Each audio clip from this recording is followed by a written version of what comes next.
여러분 안녕하십니까. 경제현장 오늘 시작합니다. 연임에 도전하던 KT 구현모 대표가 어제 돌연 차기 대표 후보에서 사퇴했습니다. KT의 최대 주주인 국민연금과 정부의 압박에 못 이긴 결정이란 해석이 나오는데요. KT가 그간 이룬 자율성에서 후퇴해서 또다시 외풍을 맞는 것은 아닌지 우려의 목소리가 나오고 있습니다. 이 문제와 함께 야당이 단독으로 처리한 학자금 무이자 대출법까지 금요 경제 토론에서 자세히 짚어보겠습니다. 유튜브 실시간 댓글 의견 주시면 토론에 반영합니다. 경제 현장 오늘입니다. 네, 고정 패널 김정우 전 의원 나오셨고요. 경북대 데이터 사이언스 대학원장을 맡고 있는 정태욱 전 의원 함께합니다. 어서 오세요. 예, 반갑습니다. 안녕하세요. 네. 자, 구현모 KT 대표이사 사장 연임이 굉장히 유력했죠. 이사회가 사실상 결정도 했는데 갑자기 포기를 했습니다. 자, 김정우 의원님, 예. KT 우리가 개별 기업이긴 하지만 이 대표이사 선임 과정이 많은 기업들에게 뭔가 시사점을 주고 있기 때문에 왜 갑자기 이분 이렇게 백기를 들게 됐나요? KT는 잘 아시는 것처럼 이제 본래는 전화하고 오기 전에 거기에서 98년에 민영화가 됐습니다. 그 이후에 소위 말하는 대주주가 없는 소유 분산 기업들에서 대주주가 없는 그래서 일대 주주가 지금 현재 이제 국민연금 그러한 회사인데요. 그간에 이제 구현모 대표와 관련되는 상황을 좀 정리를 해보면 작년 11월에 예. 구현모 대표가 이제 그동안의 3년간의 실적을 내세워서 그 연임을 하겠다고 합니다. 예. 근데 그와 관련돼서 국민연금에서 거기에 이의를 제기하고 또한 대통령까지 나서서 그 소위 말하는 스튜어드십을 잘 작동해야 된다 이런 표현. 스튜어드십 코드. 예, 네. 그걸 잘 작동해야 된다 이런 표현도 했고요. 또한 공정위에서 또한 그 KT가 그 KT텔레콤에 일감 몰아주기 한 것이 아니냐 하는 또 조사도 하고요. 그러한 여러 가지 전방위적 압박에 못 이겨서 구현모 사장이 결국은 그 단독 출마해서 네. 공개 채용까지 갔다가 거기에 후보까지 갔다가 후보를 사퇴하는 그러한 일이 벌어졌습니다. 예. 많이 아쉽습니다. 그러니까 공개 채용 단독으로 이미 정해졌다가 그렇죠. 다시 공개 채용 도전 의사를 밝혀서 이제 연임 의사 도전을 했는데 결국 정부, 국민연금, 공정 이런 데의 압박이 이번 연임 도전 포기의 가장 큰 이유다. 본인의 예, 그게 자율적 의사가 아니다. 이렇게 지금 네, 보시는 시장에서 뭐 여의도를 비롯한 시장에서 예. 그렇게들 많이 판단하고 있고요. 예. 그다음에 언론도 뭐 보수 언론, 진보 언론 할 거 없이 그렇게들 다 진단을 하고 있습니다. 예. 정태욱 의원님, 사실 그 주주들이 조금 그 구현모 대표 연임 중에 만족한다는 뜻을 표시하고 이사회도 뭐 구현모 대표 정도는 연임을 해도 되겠다 이렇게 생각을 했는데 뭐 경영 실적은 굉장히 좋은 편이었죠. 그렇죠. 그 주주를 굳이 따지면은 연임이 발표되는 순간에 주가가 1.3%인가?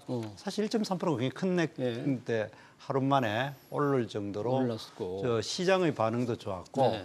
그리고 또 그 좀처럼 그 노조들은 보통 현임 사장을 이제 그 비토를 해야 자기들이 먹을 게 뒤에서 딜을 하잖아요. 그렇죠. 근데 이제 공개적으로 지지를 했을 정도니까 네. 괜찮았고 그리고 또 이사회에서도 했고 다만 한 가지 이제 그 처음에 단독으로 연임할 건가 말 거를 결정할 때에 네. 절차적인 문제는 뭐 좀 있을 수 있다고 이야기는 할 수. 절차적인 문제. 예, 뭐 예를 들어 그 이사회 멤버 중에 아마 현직 그 KT 직원이 들어가 있는 걸로 있었는가 그럴 겁니다. 근데 그런 뭐 사소한 절차적인 문제는 있을지라도 이 어떤 정부가 마치 실제로는 뭐 알 수는 없지만 많은 압력을 넣어가지고 상당한 성과를 이루는 CEO를 물러나게 하는 거는 우리나라 자본주의 발전에도 굉장히 악영향이고 예. 특히 윤석열 정부 자체가 자유와 공정이라고 하는 이미지에는 굉장히 나쁜 선례를 남길 것이 아닌가 그래요? 저는 그렇게 생각을 합니다. 예. 지금 말씀 중간에 이제 구현모 대표가 연임이 정해질 때 그 후보 추천할 때 그 추천위원회에 KT 내부 인사가 들어가 있다. 그게 제가 좀 불투명하다 그런 거 아니겠습니까? 약간 불투명인데 불투명한데 어쨌든 그 이후에 본인이 나는 아예 공개 모집에 다시 응하겠다까지 이야기를 했으면은 네. 그 절차로 가도록 놔뒀어야 될 일이 아닌가. 여튼 불투명하게 단 절차다라고 국민연금 이제 규정을 한 예, 거잖아요. 그렇죠. 예, 그렇죠. 국민연금을 규정을 한 거죠. 그렇게 규정을 그건 했죠. 불투명하다. 그것도 그러니까 국민연금의 이제 기금운용본부장이 아예 특정 기업의 CEO 선임 절차에 대해서 언론에 대고 얘기한 건 이번이 처음이거든요. 국민연금이 대주주로서 그런 의사 결정에 좀 적극 참여할 필요성이 있는 건 아닐까요? 필요성이 있다고 하면 예. 저 재벌집 막내들 보시면 진양그룹 해서 대주주들 어떻게 합니까? 주총에서 이야기를 하죠. 주총에서 의결권 그렇죠. 행사한다. 의결권을 행사하거나 아니면 주총에서 자기가 미는 대표를 후보로 내세우든가 이렇게 해야 되죠. 그런데 이거는 국민연금이 일대 주주이긴 하나 그러한 공식적인 절차를 거치지 않고 언론에 대고 기금운용본부장이 특정 민간 기업의 CEO의 선임 절차에 대해서 불투명하다 이렇게 얘기를 하고 예. 거기에 대통령도 응대를 하고 또한 대통령이 신년 경제인 간담회를 할 때 이 고영모 회장이 초청을 받지 못합니다. 대통령실에. 예. 그래서 참석도 못 하고요. 그러한 압박이 있었고요. 또한 국민연금이 거기에 의결권을 행사하든지 이렇게 하려고 그러면 아까도 말씀드린 대로 스튜어드십 코드에 따라서 해야 되는데 스튜어드십 코드는 잘 아시는 것처럼 내부 절차가 정해져 있습니다. 내부 절차가. 예, 한 5개 단계로 이제 절차가 예. 정해져서 그 기금운용 심의회를 거쳐서 공식적으로 이렇게 해야 되는데 그러한 절차도 거치지 않고 기금운용 본부장이라는 사람이 언론에 대고 그렇게 하고 이것은 굉장히 우리 저 존경하는 정 의원님 말씀하신 것처럼 자본시장의 질서를 예. 해치는 아주 좋지 않은 선례를 남겨서 네. 진짜 자본주의 역사에 네. 좀 퇴보를 가져오는 그런 거로 그렇게 보여집니다. 큰 사건으로 보는군요. 사실 윤석열 대통령이 자유민주주의와 함께 시장 경제를 존중하고 지금도 공정 경쟁 그걸 굉장히 강조하기 때문에 어떤 자본시장 후퇴라는 이런 얘기를 들으면 상당히 달리 생각할 것 같은데. 네, 그렇죠. 예. 사실 문재인 정부 때에 문재인 정부가 집요하게 삼성의 경영권을 뺏으려고 노력을 했지 않습니까? 삼성. 삼성전자의 그 경영권을 아까 이야기하신 그 김정우 의원님 말씀대로 스튜어드십 코드로 가지고 네, 스튜어드십 코드. 예, 코드로 가지고 실제로 지금 2대 주주지 않습니까?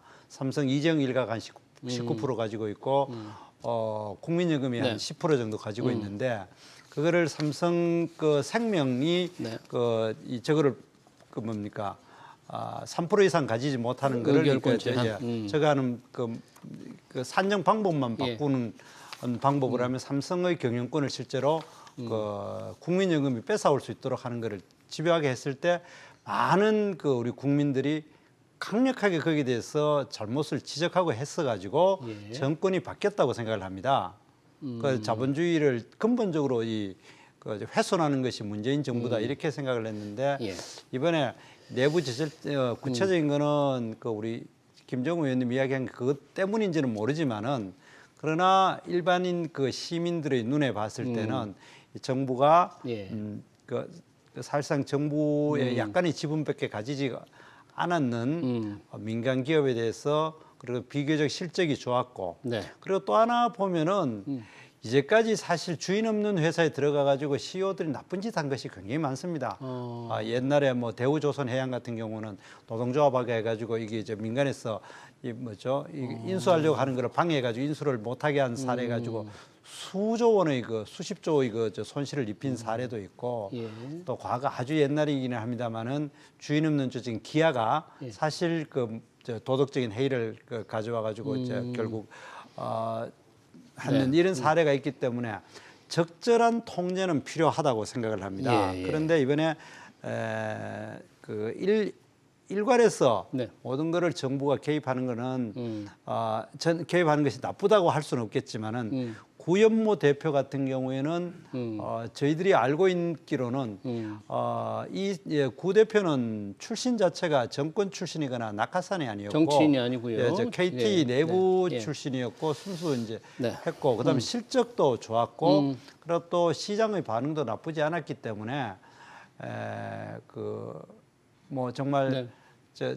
저는 혹시 이거는 전혀 기대할 거는 아닙니다만은 대구의 이제 홍준표 시장 같은 경우에는 네. 도시공사 사장을 새롭게 이제 그 시장이 되고 난 다음에 예. 산하기관장들 일괄 사표를 다 냈습니다. 아, 예. 그럴 때 대구 도시공사 사장 이런 경우는 하고 그다음 또 DIP 대구 디지털 예. 혁신 연구원인가 거기 같은 경우는 다시 재심사를 통해가 연임을 시켜준 이런 사례도 있습니다. 사표를 받았다가 다시 그러니까 재신임을 하는 재신임을 셈이죠. 하는 방식. 그랬을 때 대구 시민들이 굉장히 신선하게 느꼈습니다. 예. 왜냐하면은 물러나는 시장이 그냥 임기 한 두세 달, 한두 달 남겨놔놓고 임명을 했는 거는 그건 절차적인 문제를 떠나가 상당히 문제가 있다고 생각해가 사표를 냈는데 그걸 다시 해보니까 이 사람은 낙하산도 아니고 나름대로 전문성도 있고. 전문성도 있어서 이래 아주 큰 조직입니다. 대구 도시공사하고 아, 그렇군요. DIP라고 그런데도 다시 한 사례가 있기 때문에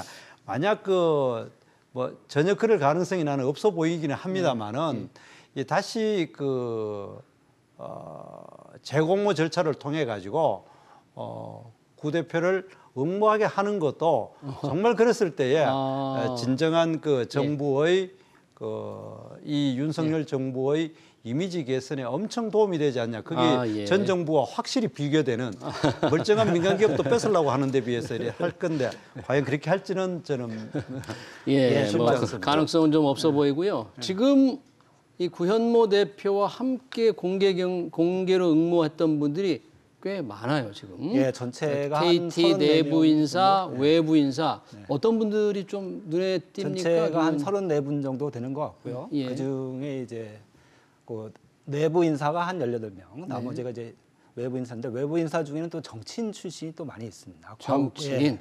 과거에 또 박근혜 정부 때 장차관을 했던 분이라든지 그다음에 새누리당이나 이제 국민의힘의 정치인 출신이 또 많이 있어서 이게 참 국민들이 보기에 소위 말하는 윤심을 깔아놓는 거를 국민연금이 하는 것이 아니냐, 윤심을 내려꽂기 위한 길을 국민연금이 하는 것이 아니냐 이런 KT 사장 불만이 자리에. 많이 있습니다.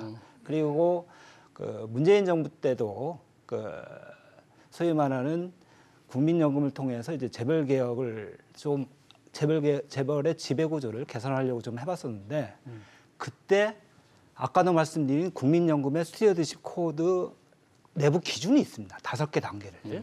그 단계를 다 거쳐서 그러면 그게 의도하고 달리 또 많이 자초되고 그랬거든요. 근데 이번 거 같은 경우에는 그 5개 단계를 아예 무시해버리고 아까도 말씀드린 대로 본부장이라는 사람이 언론에 대고 저렇게 하는 것은 그야말로 국민연금 입장에서 보면 국로남불, 국민연금이 하면 로맨스고 남이 하면 불륜이고. 국로남불 새로운 표현을 쓰셨네요. 국민연금이 하면 로맨스, 남이 하면 불륜이다. 그러니까요. KT의 이사회 절차에 대해서 투명성이 없다고 하면서 국민연금의 내부 절차는 전혀 거치지 않고 하는 그러한 국로남불을 보여주는 거다. 지금 이렇게 말씀드릴 수 있습니다. 이런 지배주주가 없는 기업, 재벌과 다른 기업이면 소유가 분산되어 있는 큰 기업들의 대표를 뽑을 때 지금 스튜어드십 코드, 기관 투자가의 의사결정권을 좀 적극적으로 활용하라는 게 지금 이 정부의 생각이잖아요. 그 취지는 괜찮다고 보십니까? 그런데 과연 국민연금의 이 스튜어드십 코드가 좀 독립적으로 될까? 저는 그게 국민연금 자체가 현 정부든 전 정부든 민간 기업에 자기들이 가지는 지분만큼 이상을 영향을 행사하는 것은 잘못됐다고 봅니다. 그 자본주의 잘못됐고 정말 이 정부가 의지가 있다면은 KT도 주인을 만들어주는 것이 지배주주를 만들어줘야 된다. 지배주주 그러니까 제대로 경영권을 행사할 수 있는 주인을 만드는 것이 오히려 이게 쉽지가 않. 예를 들어 그거는 정말 많은 연구를 해야 되겠지만은 대주주를 오너십을 행사할 수 있는 대주주를 만드는 것이 나는 필요하다고 오히려? 생각합니다. 지금 예를 들어서 지금 이 문제는 단순히 KT의 문제가 아니라 쉽지 않는 일인데 은행권들이 전부 다 주인이 없는 회사지 않습니까? 실제로는 이제 외국인이 지분이 전부 다 70% 75% 이 정도가 다 외국이다 보니까 주인이 없다 보니까 이게 사정없이 흔들리는 거예요. 그리고 또 그러면 거기에 대해서 실제로 예. 정부가 개입하는 것이 굳이 나쁘냐고만 그렇게도 할 수 없습니다. 어떻게 보면은 별로 실력도 없고 오로지 네. 이자 장사 해 먹으면서도 오로지 자기 그 예. 은행의 회장이란 자리를 네. 이용해 가지고 연임에 오로지 올인하면은 그것도 잘못됐거든요. 네. 그런데 그 외국 지분이 많은 은행 같은 경우는 쉽지가 않을 겁니다. 그러나 KT 같은 경우는 하는 방법에 따라 가지고 경영권을 행사하는 주인을 만들어주는 방법이 나는 알겠습니다. 필요하다고 네, 생각합니다. 지금 이제 지배 주주가 없는 기업의 주인 문제를 얘기하니까 그런 게 지금 금융 지주회사가 문제가 됐었고 이번에 KT가 문제가 됐었고 다 포스코도 또 그 CEO들이 주인이 없는 포스코 그렇죠. 예, CEO들이 포스코도 지금 주인. 바뀌고 있잖아요. 그렇죠. 지금 일련의 흐름입니까? 이거 지금 다 바꾸는 거?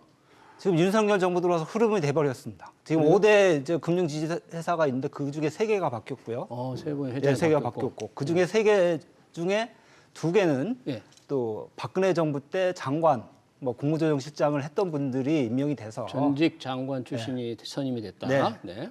그래서 한 분은 뭐 박근혜 정부 때 금융위원장 했던 임정용 장관. 그거는 그리고 뭐 한 분은 또 국무조정실장 했던 윤 분이 정부만 이야기할 건 없고 잠시만요. 그분들이 이렇게 돼서 전체적인 흐름이 소위 말하는 관치로 지금 가는 것이 아니냐. 그러면 아까 잠깐 언급을 그게 하셨는데 지금 문제가 많이 있습니다. KT 그렇고 비슷한 소유가 분산되어 있는 건 포스코 회장도 임기가 되면 임기 되기 전에 또 바꾸려고 시장에서 할까요? 이제 그런 염려를 많이 하고 있습니다. 그런 지금 추측들이 나오고 소유 있습니까? 분산 기업이라는 게 아까도 말씀드린 5대 금융지주 회사하고 그다음에 KT와 이제 포스코 이렇게 한 7개 정도 되는데 이 7개 전체가 지금 다 그렇게 흐름이 잡히는 거 아니냐는 염려가 우리 시장에서 많이 있습니다. 정부가 지분을 가지고 있지 않은데 정부가 인사에 너무 개입하는 것 같지 않느냐 그런 시장의 조금 의심, 추측 이런 걸 좀 많이 그거를 하네요. 지금 현재 이제 구조 자체가 문제라고 생각을 합니다. 구조. 사실 지금 아까 김정우 의원님께서 윤 정부 이야기하는데 전임 정부 때도 너 그만큼 다 했습니다. 전임 정부도 똑같이 했어요? 아니, 똑같이 은행장들 다 바꿨고 포스코 사장 다 바꿨고 다 바꿨어요. 그래 했습니다. 그래 됐기 때문에 이거를 자꾸 정부의 뭐 도토리 키재기식으로 이야기할 건 아니고 근본적인 제도적인 개선이 나는 필요하다고 저는 생각을 합니다. 우리 실제로 정권이 입장 바뀔 때마다 맨날 똑같은 이야기하면서 입만 벌리면 서로가 서로를 그 내로남불이라고 자꾸 이야기를 하지 않습니까?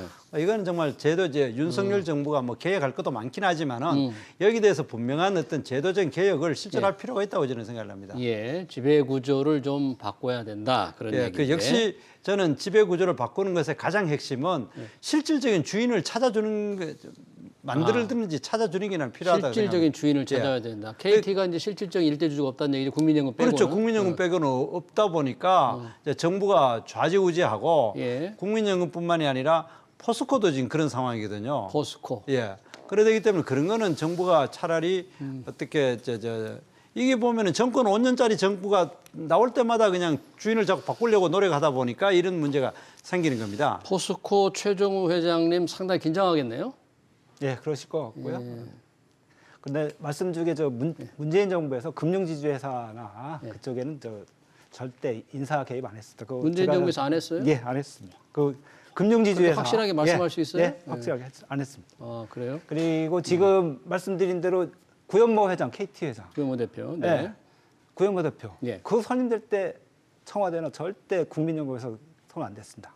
어떤 어나운스먼트도 나오지 않았고요. 네. 예, 그렇습니다. 그러면 삼성은 왜 그렇게 경영권을 뺏으려고 그렇게 아니, 재벌개혁, 구조개혁 차원에서 그렇게 했는데 오히려 그건 더 나쁜 거죠. 잠깐만, 지금 두 분들 지금 말씀하면서 제가 KT 주가를 보니까 오늘 4% 이상 빠졌어요. 앞으로 더 빠질 것 같습니다. 지금 이 주주들 굉장히 화가 날 것 맞습니다. 같아요. 예. 며칠 동안 계속 주가가 떨어지고 굉장히 구현모 대표 3년 동안 주가 기업 가치가 많이 올랐는데 이 바뀔 거라는 쫓겨날 거라는 그런 예상으로 주가가 많이 제가 그 데이터 사이언스 대학 원장을 하고 있는데 구현모 대표가 단순히 이제 뭐 총 매출액이 올랐는 건 한 7%밖에 안 올랐습니다. 지난 3년 동안에. 매출액? 매출액이 예. 24조에서 한 26조 정도 지금 올랐고 예. 그다음에 주가도 그때 약 한 2만 원대에서 지금 한 3만 원, 3만 5천 원까지 갔는데 지금 3만 원대 초반인데 원래 그보다도 더 중요한 거는 KT의 이 기업의 구조를, 어떤 구조를. 바꿨습니다. 그러니까 그 전에는 KT는 이제 전화 회선이나 깔고 어떤 통신 기업이었다면은 이번에는 디지털 플랫폼 기업이라 해가지고 이제 했는데 그렇지. 상당히 성공을 했습니다. 지금 사실 이제까지 디지털에 대해 선도하는 기업은 카카오나 네이버 정도였는데 거기에 필적할 만큼 내부 구조 자체를 이렇게 바꾸는데 또 한 가지는 굉장히 장점이 있는 거는 네. 보통 이제 새로운 CEO가 들어가지고 이 구조 조정을 할 때에 인력 구조 조정을 상당히 시도를 많이 했는데 이런 KT는 그런 인력 구조 조정도 없이 그렇게 체질 자체를 바꿨는 거는 실제로 저희들이 생각해도 통신 분야는 정부가 가지고 있는 관업에 해당되기 때문에 네. 큰 수익을 남기기도 힘들고 또 우리나라는 통신이 이미 완전히 포화 상태이기 때문에 큰 수익이 날 가능성이 없습니다. 그렇다면은 AI나 빅데이터나 클라우드라고 하는 이런 쪽으로 KT를 회사의 성격을 이래 바꿔놓는 그런 데서 아주 실제 시간도 얼마 길지 않았어요. 한 3년 동안 했는 거는 굉장히 능력 있는 기업인이다. 저는 네. 그렇게 생각합니다. 예. 그러니까 그렇게 실적도 좋고 예.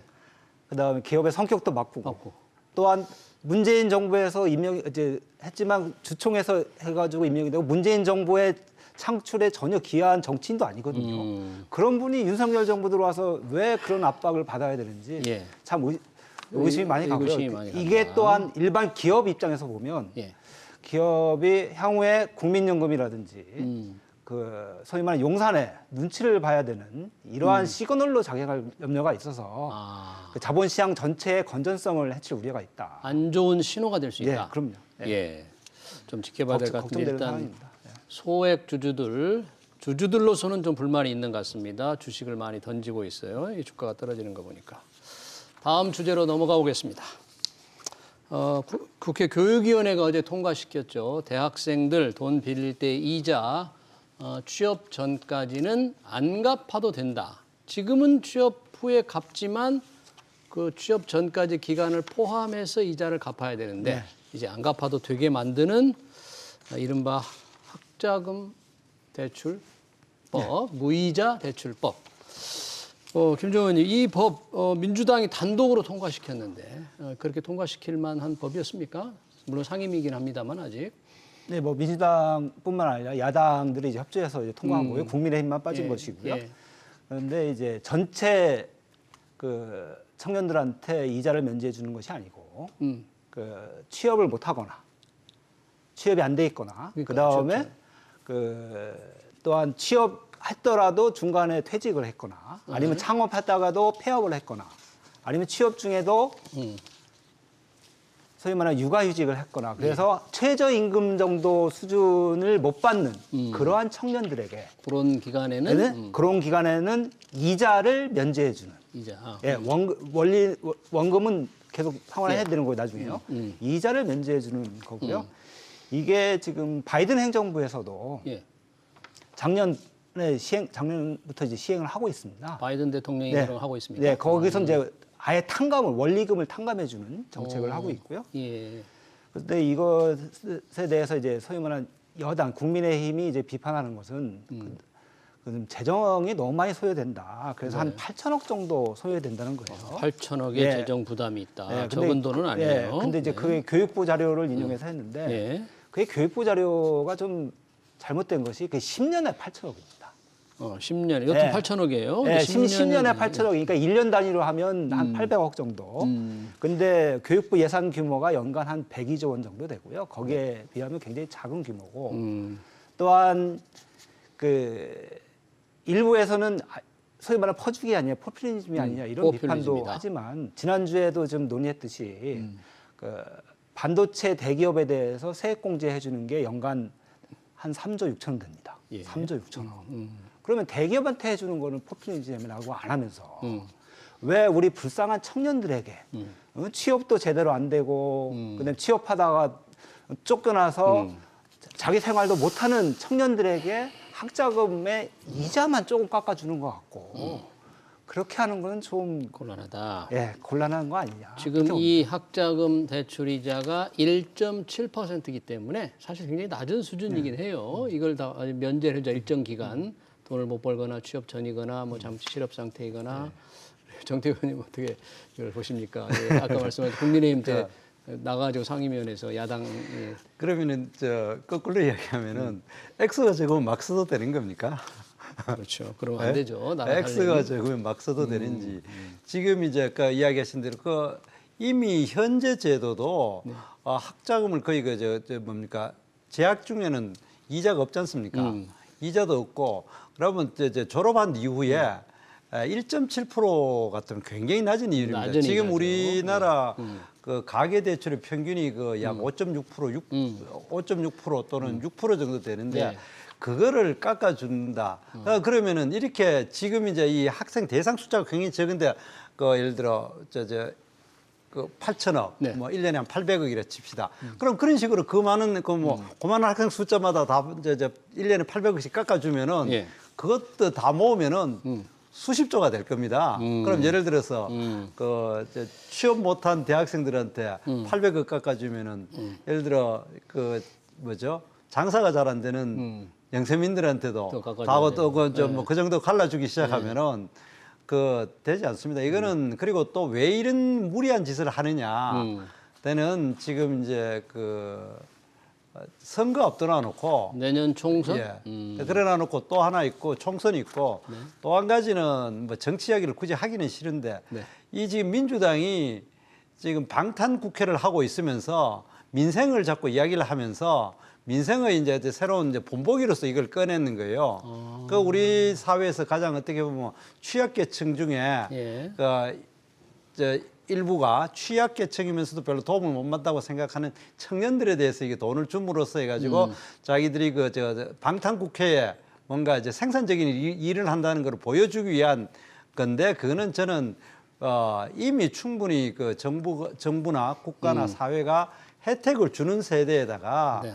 1년에 800억씩 이제 10년에 8천억을 준다는 것이 무슨 의미가 있겠느냐. 네. 그런 식으로 하면 우리가 대상마다 액수가 적다 해서 다 주면은 그러면은 장사가 안 되는 우동집에도 줘야 될 거고 장사가 안 되는 신발 가게도 줘야 될 거고 뭐 그런 식으로 하면 이제 나라 재정이 네. 또 하나만 더 이야기합시다. 저는 이 민주당이 하는 걸 이렇게 보면서 어떻게 정부가 돈을 벌거나 세금을 더 거둘 생각은 아예 안 해요. 근데 어떻게든 뭐 나눠주는 것만 계속 이야기하는 거예요. 네, 돈 쓸 생각만 한다. 예. 그러니까 이거는 액수가 적다고 해서 그게 괜찮은 게 아니라 예.